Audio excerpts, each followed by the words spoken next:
Puspusan na ang paghahanda ng Cebu City maging ng mga atleta para sa nalalapit na pagdaraos ng Palarong Pambansa 2024. Tiniyak naman ng Cebu City LGU ang seguridad ng mga delegado at lahat ng mga makikiisa sa naturang pinakamalaking sporting event sa bansa.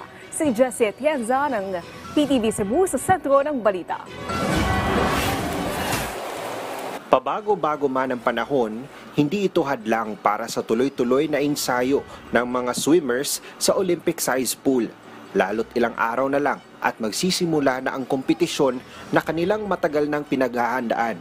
Hindi naman magpapadala sa home court advantage ang Region 7 swimming team, kaya todo gabay ang kanilang coach na si Ryan. Ito pa rin, tad-tad ng training, workout, umaga, hapon. So far naman, nagko-cooperate naman yung mga athlete kasi alam nila mas challenge yung Palarong Pambansa. Samantala, formal nang binuksan ang Cebu City Sports Center na may bagong naka-install na rubber track at ang ipinaayos na grandstand. Every day, whether we... Isang misang idinaos na agad sinundan ng pagbasbas.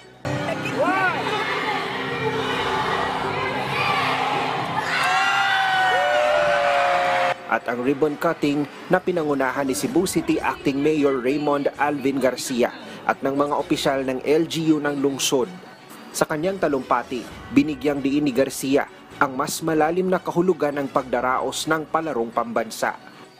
The reasons why we let our youth, our nation's bright hope and future, play and participate in these games is not only to cultivate the next Manny Pacquiao or EJ Obiena or Hidilyn Diaz or Eugene Torre and our other Filipino sporting greats, but also to further their holistic growth and development.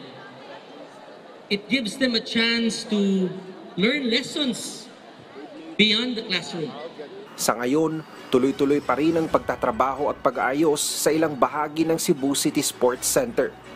Habang papalapit ang Palarong Pambansa ay isang send-off ceremony naman ang isinagawa para sa mga PNP at mga rescue personnel na magpapatupad ng seguridad at sisiguro sa kaligtasan ng mga delegadong dadagsa sa Cebu para sa pinakamalaking sporting event sa bansa.